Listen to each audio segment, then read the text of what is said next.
Hoy vamos a hablar de impuestos y vamos a hablar también del conurbano, pero primero tenemos al tributarista Ricardo Paulina. ¿Cómo estás, Ricardo? ¿Qué tal? Muy bien, Fristoferino, un gusto de estar con ustedes. Igualmente, porque hay muchos temas tributarios, el Estado, el fisco está sin dinero, hay un déficit muy grande, hay un acuerdo en marcha con el Fondo Monetario Internacional, necesidades varias y, claro, al Estado que se le ocurre crear impuestos. Ahora tenemos el impuesto a los ricos, ¿no? Es contribución extraordinaria por única vez para solventar los gastos de la pandemia del COVID-19. Pero hay muchas quejas. ¿Vos cómo estás viendo este tema del impuesto a los ricos? Bueno, lo veo con mucha preocupación porque así como al Estado no le alcanza el dinero, producto de esta situación de crisis, de pandemia, a los privados tampoco les alcanza el dinero, a las empresas tampoco les alcanza el dinero y sus accionistas muchas veces tienen dinero que realmente lo tienen también como un resguardo para cuando la empresa lo necesita. Y si esa plata, ese resguardo, se va en impuestos, difícilmente después las empresas puedan subsistir. La verdad que lo miro con mucha preocupación, porque además es permanente en el Estado argentino que se exigen más impuestos cada vez más, cada vez hay menos de dónde sacar, y el Estado, por otra parte, pasa de tener 1,5 millones de empleados a 4 millones de empleados. Entonces, un Estado que cada vez engorda más y tiene obviamente un déficit que obviamente se verifica cuando nosotros tenemos altos endeudamientos y el Estado después defaultea las deudas que tenemos en bonos, ¿no? Ahora, La verdad yendo que lo veo con mucha específicamente preocupación. a este impuesto, Sí. se trata entonces de que lo paguen aquellos que tengan más un patrimonio declarado al 31 de diciembre del año pasado superior a los 200 millones de pesos. Las alícuotas van del 2 al 5,25%. Uh-huh. Calcula el gobierno que va a afectar a 12.000 personas y quieren recaudar bastante, ¿no? 300.000 millones de pesos, que serían al cambio oficial unos 4.000 millones de dólares. Cada uno de estos aportantes en promedio debería pagar un montón de dinero, ¿no? Pero la pregunta es, ¿se puede cobrar un impuesto así con eh, digamos, con una base que ya está alcanzada por otro impuesto en forma retroactiva? A ver, hacer, lamentablemente en el Congreso se hacen muchas cosas que después de muchos años terminan en la justicia y dándole la razón, o mejor dicho, hablando sobre la inconstitucionalidad de una norma. Y yo creo que este es el caso concreto. Más allá de que lo denominen como un aporte solidario y extraordinario, y que propongan que esto tenga una justificación en función de la solidaridad y la situación que estamos viviendo, para que una ley pase, para que una ley sea, valga la redundancia, legal, no solamente tiene que pasar por la Cámara de Diputados, Cámara de Senadores, ser votado, promulgado por el Poder Ejecutivo, sino que tiene que verificar si pasa el test de constitucionalidad. Entonces, Claro. se pueden hacer leyes, esa es la realidad, pero en este caso puntual se están violando varios principios constitucionales, varios principios constitucionales. El principio de capacidad contributiva es un principio que es básico, o sea, yo no puedo poner a una persona que tiene un patrimonio, no sé, de 300 millones de pesos, a quien es residente argentino y lo tiene en la Argentina y cobrarle un 2% de impuestos, y aquella persona que tiene el mismo patrimonio, pero nada más que lo tiene en el exterior, no le puedo cobrar una tasa más cara, porque se está violando el principio de igualdad ante la ley, se está violando el principio de capacidad contributiva. Si los dos tenemos 300 millones, tenemos que contribuir lo mismo. Yo, porque que lo tengo en el exterior, tengo que pagar mucho más. Es decir, hay varios principios constitucionales que acá se están vulnerando. Y es una pena que esto pase por el Congreso. O sea que vos prevés que puede ser aprobado, pero que después difícilmente pase el test de constitucionalidad de los tribunales, de la justicia, y que por lo tanto en realidad sea pagado por muy poca gente o por nadie, qué sé yo. Exacto. Yo primero diría, hablemos las cosas como son. Si bien acá lo están denominando un aporte solidario, esto es lisa y llanamente una ampliación de la base imponible, o mejor dicho, una extensión del impuesto sobre los bienes personales, porque estamos Mm. grabando el mismo patrimonio.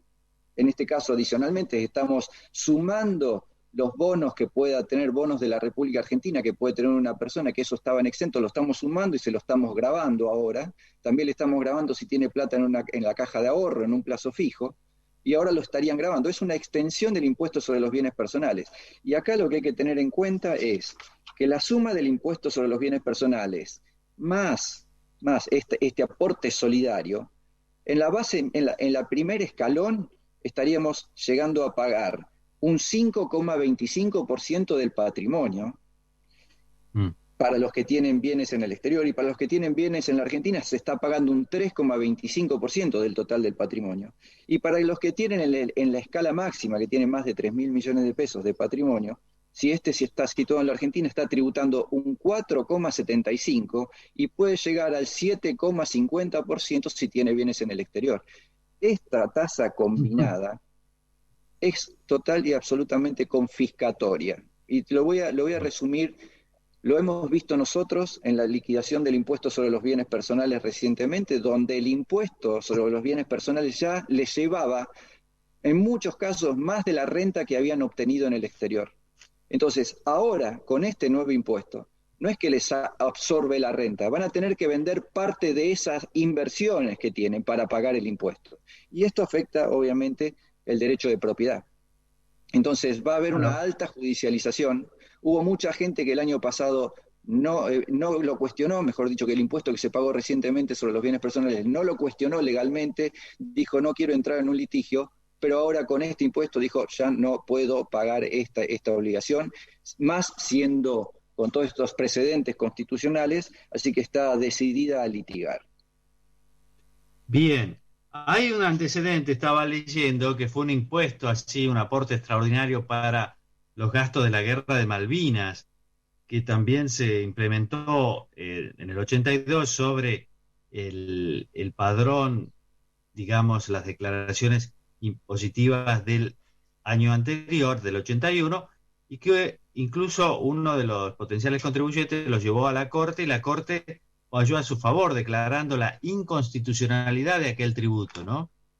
Sí, Por lo es el tanto, caso.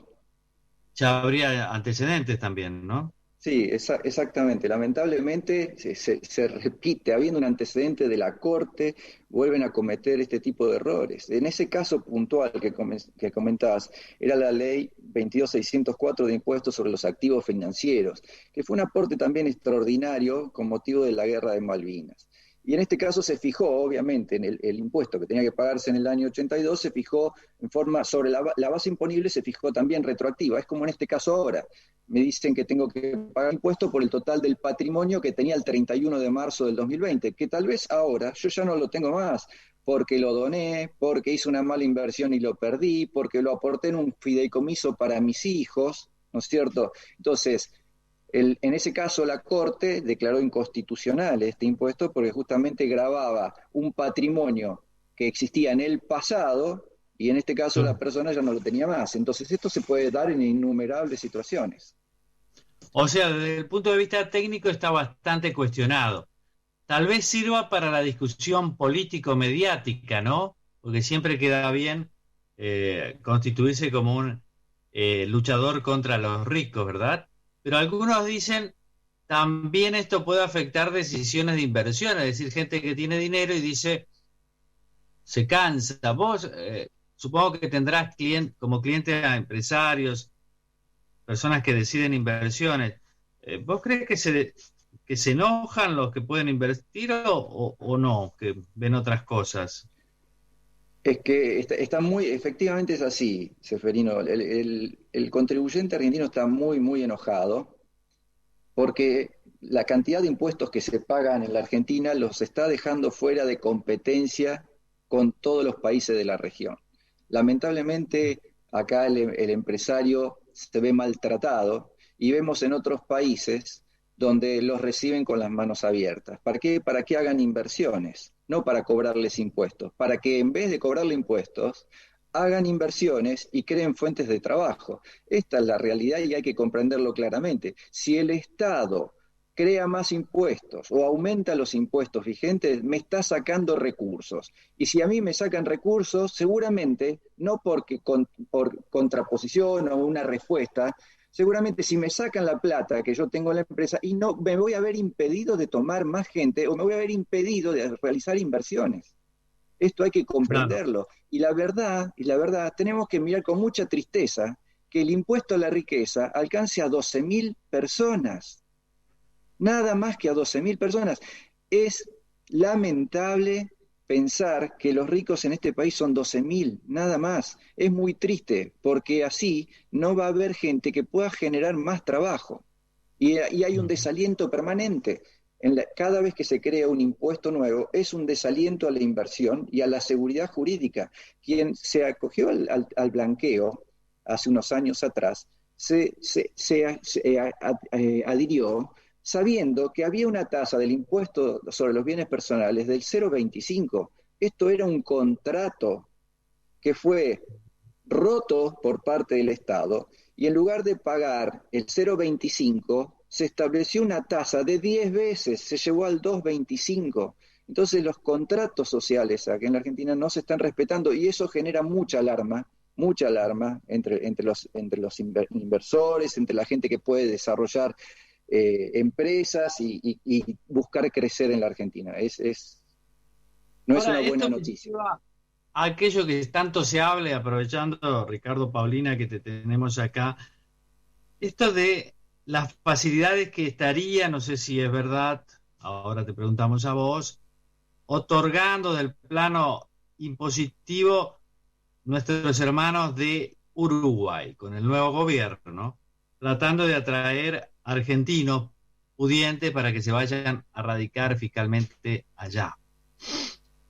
¿Eso es así o es una cuestión de marketing del gobierno uruguayo? No, no, es efectivamente así. Eh, Uruguay tenía un régimen de atracción de inversiones con una posibilidad de tramitar la residencia en Uruguay y eso fue modificado por el nuevo gobierno y se hizo muchos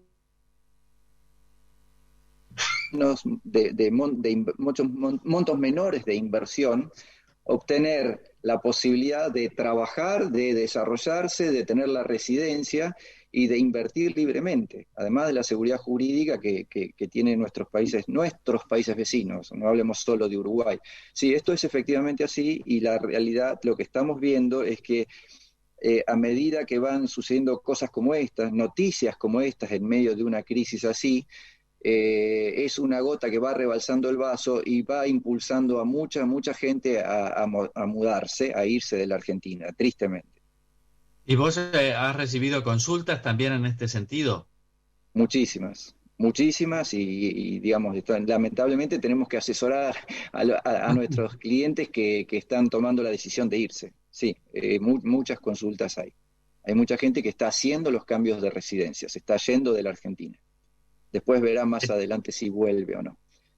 O sea, no es solo Susana Jiménez la que está pensando en irse, No, sino no, hay no. otras.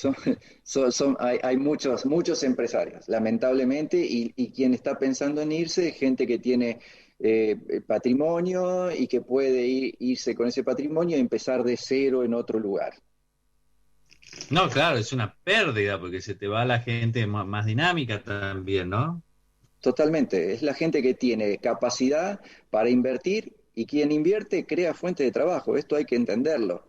Que Este aporte solidario no debería instrumentarse de esta manera. Esto tendría que permitirse a las empresas que inviertan desgravarse una parte de los impuestos, pero que generen fuentes de trabajo y no que sea el Estado que te saque plata que vos tendrías que tener destinada a inversión y crear fuentes de trabajo. El Estado te la saca y después de alguna manera la reparte. Aunque yo digo, dentro del destino de los fondos de este aporte solidario, el 25% de la recaudación se va a destinar a integración energética argentina, para todos los programas de desarrollo de producción y gas.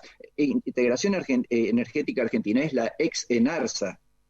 Y yo digo, No. si esto tiene un fin social, un fin solidario, tiene que ir todo a ese fin solidario, no a la creación o el aporte a una empresa para que se dedique a la exploración de gas. Se tiene que dar lugar al privado, que invierta ese dinero del privado y genere fuentes de trabajo en ese tipo de proyectos de inversión.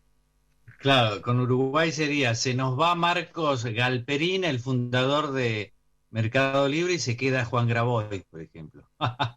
Es que No, quiero es muy decir, triste.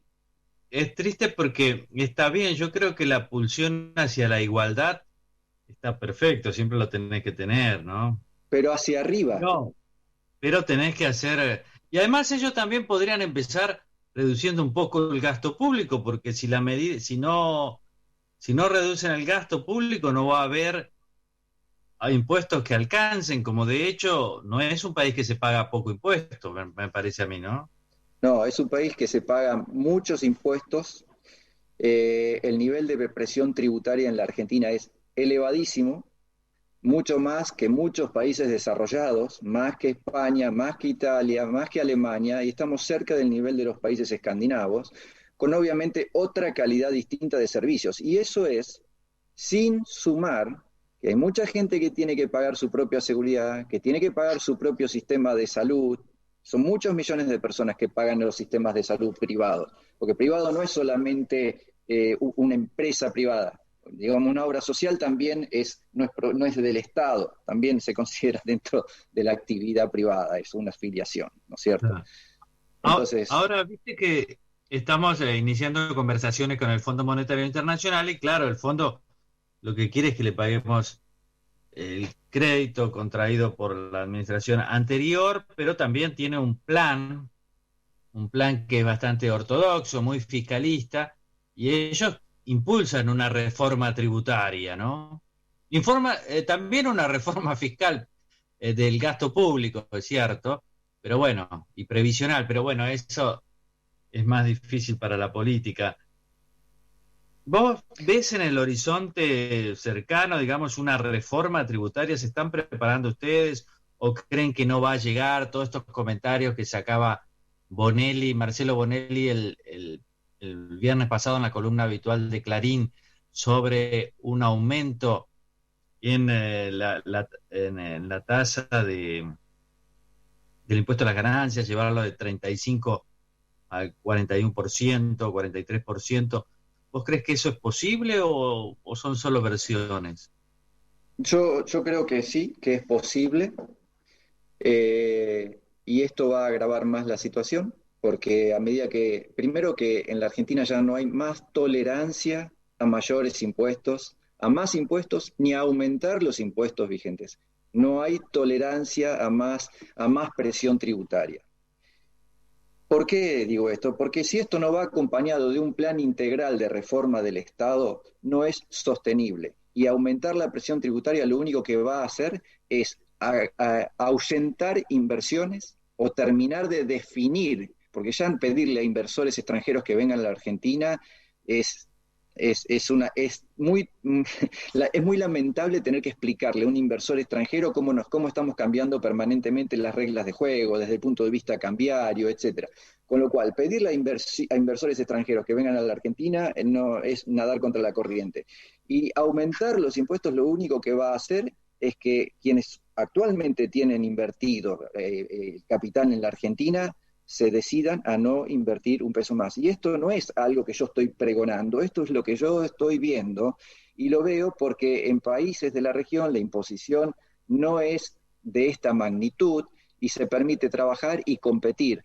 Acá quien produce con la cantidad de impuestos que hay queda fuera del mercado internacional porque los impuestos, por ejemplo, ingresos brutos que van trasladándose en todas las materias primas que se van comprando para lograr un producto final, están metidos dentro del costo de producción. Entonces no somos competitivos a nivel internacional, no podemos exportar los bienes que producimos. Entonces, está bien que hagamos una reforma tributaria, pensando en un país para que se desarrolle y acompañado con una reducción del gasto público, que yo soy consciente de que la situación no está para despedir gente que está en la calle. Eso no estamos hablando de esa situación. Lo que estamos hablando es que tiene que haber un plan donde el Estado tiene que dejar de crecer en tomar gente y sí que sea el sector privado quien tiene que crecer y que tome la gente para dar trabajo. Hay que invertir Claro, además, esa lógica argentina. ahora se está viendo, y algunos colegas lo señalaban oportunamente, que bueno, el teletrabajo está viendo que muchos empleados públicos trabajan desde sus casas, ¿no? Claro, por eso, y algunos decía, Antonio Laje, ¿por qué no venden los inmuebles? Pero igual eso me preocupa un poco. Fíjate vos, si en el Estado descubren el tema del teletrabajo,